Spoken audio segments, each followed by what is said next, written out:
طاہرہ شیخ بہن کا جو ہے سوال ہے آڈیو میں ہے، کیا ہے اس کو سنتے پھر جواب دیں گے۔ مفتی صاحب السلام علیکم۔ مفتی صاحب زلیخا کون تھی؟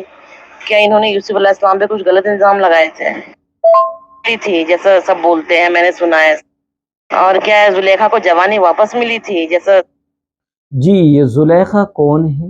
تو دیکھیے گا یوسف علیہ السلام کے واقعے میں قرآن کریم میں امرات عزیز کا لفظ آیا ہے، نام تو نہیں آیا کہ وہ زلیخا تھی یا کون تھی، لیکن قرآن میں صرف اور صرف جو ہے وہ زلیخا کا امرات عزیز کا ذکر ہے۔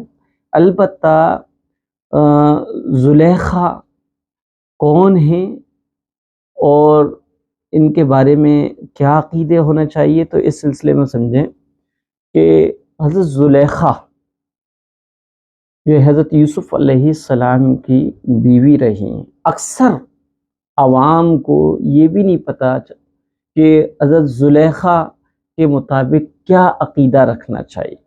حضرت زلیخا کا نکاح حضرت یوسف علیہ السلام سے ہوا تھا یا نہیں؟ کچھ ماڈرن طبقے کے لوگ صرف قرآن پاک کا ترجمہ پڑھ کر اپنی طرف سے حضرت زلیخا کو زانیہ فاحشہ تک بھی کہہ چکے ہیں اور کہتے ہیں، استغفر اللہ۔ لہذا آج کے اس سوال کے جواب میں آپ کو حضرت زلیخا کے بارے میں اپنے عقیدے کیا ہوں اس کے سلسلے میں بتاؤں گا، تو سنیے گا کہ قاضی ثناء اللہ پانی پتی رحمۃ اللہ علیہ لکھتے ہیں کہ عزیز مصر کی وفات کے بعد حضرت زلیخا حضرت یوسف علیہ السلام کے نکاح میں آئیں اور آپ کے بطن سے حضرت یوسف علیہ السلام کے 2 بیٹے پیدا ہوئے، ابراہیم اور میثم، جبکہ ایک بیٹی رحمت پیدا ہوئی جو حضرت ایوب علیہ السلام کے نکاح میں آئی۔ اسی طریقے سے امام راضی رحمۃ اللہ علیہ فرماتے ہیں کہ عزیز مصر کی وفات کے بعد شاہ شام کے بادشاہ نے حضرت زلیخا کا نکاح حضرت یوسف علیہ السلام سے کیا، تو یوسف علیہ السلام نے انہیں کنواری پایا کیونکہ عزیز مصر نامرد تھے۔ یہ تفسیر ابن کثیر میں ہے، جلد نمبر 4 صفحہ نمبر 25 پر۔ علامہ صابی رحمۃ اللہ علیہ فرماتے ہیں حضرت یوسف علیہ السلام کی یاد میں زلیخا رو رو کر نابینا ہو گئی تھی اور اس کی ساری پونجی ختم ہو گئی تھی۔ جب حضرت یوسف علیہ السلام لوگوں کو دیدار کرانے کے لیے نکلے تو زلیخا کو دیکھا تو پہچان لیا۔ یوسف علیہ السلام نے دعا کی تو زلیخا کی آنکھیں واپس آ گئیں اور اس کی جوانی بھی واپس آ گئی۔ پھر یوسف علیہ السلام نے ان سے نکاح فرمایا۔ یہ تفسیر صابی میں ہے، جلد نمبر 2 صفحہ نمبر 211 پر۔ اللہ تعالیٰ نے زلیخا کو جوانی اور شباب لوٹا دیا اور دولت ایمان عطا کی اور حضرت یوسف علیہ السلام کے ساتھ ان کا نکاح ہوا۔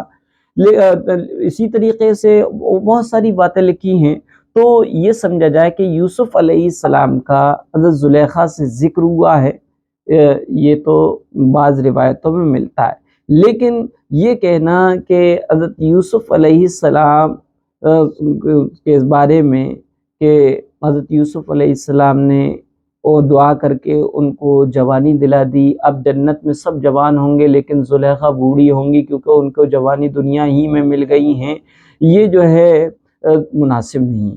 اسی طریقے سے کچھ لوگوں کو یہ وسوسہ بھی ہوتا ہے کہ حضرت یوسف علیہ السلام کا ایک زانیہ یعنی زلیخا سے، ایک فاحشہ سے نکاح کیسے ہو سکتا ہے، تو سمجھ لیجئے گا کہ قرآن نے زلیخا کے گناہ کے ارادے کا ذکر کیا ہے، نہ کہ گناہ کا، تو وہ گناہ گار کیسے ہوئیں؟ لہذا جو لوگ زلیخا کو فاحشہ یا زانیہ کہتے ہیں وہ بالکل غلط ہیں۔ گناہ کا ارادہ گناہ نہیں ہے، بلکہ گناہ کرنے والا گناہ گار ہوتا ہے۔ قرآن نے گناہ کے ارادے تو بیان کیا لیکن گناہ نہیں بیان کیا، تو زلیخا کو گناہ گار کہنے والا جو ہے حضرت زلیخا پر جھوٹا الزام لگاتے ہیں، اور اس کی مثال بالکل ایسے سمجھ لیجئے جیسے کہ حضرت عمر بھی نبی پاک صلی اللہ علیہ وسلم کے قتل کا ارادہ کر چکے تھے، اور یاد رہے کہ نبی کے قتل کے ارادہ زنا کے ارادے سے بھی زیادہ برا ہے، لیکن پھر ایمان لے آئے تو وہ رتبہ ملا کہ ارشاد ہوا کہ اگر میرے بعد کوئی نبی ہوتا تو عمر ہوتا۔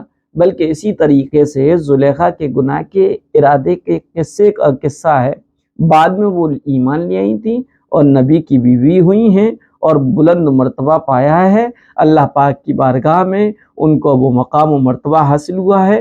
لہذا یہ کہنا کہ وہ زانیہ تھیں یہ بالکل غلط ہے۔ اسی طریقے سے صحیح بات یہ ہے کہ ان کو جوانی ملی اور وہ جنت میں بوڑھی ہوں گی، یہ کوئی کہیں سے صریح روایت میں نہیں ملا ہے، بس لوگوں کی زبانوں پر یہ عام ہے۔ لیکن حقیقت یہ ہے کہ یوسف علیہ السلام کا زلیخا سے نکاح تو ہوا، بیٹے بھی ہوئے، لیکن یہ کہنا کہ ان سے ان کو جوانی مل گئی ہے تو یہ درست نہیں ہے۔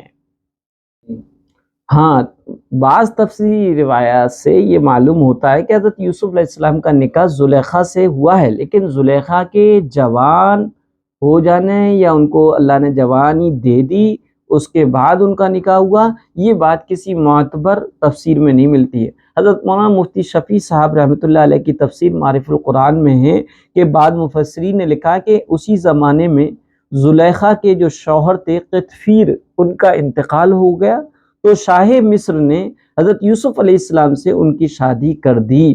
اسی طریقے سے شیخ التفسیر والحدیث حضرت مولانا ادریس کاندھلوی رحمۃ اللہ علیہ اپنی تفسیر معارف القرآن میں تحریر فرماتے ہیں کہ عزیز مصر کے انتقال کے بعد بادشاہ نے یوسف علیہ السلام کے ساتھ عزیز مصر کی بیوی زلیخا سے نکاح کر دیا، جس سے 2 لڑکے پیدا ہوئے، ایک افرایم دوسرے میشا۔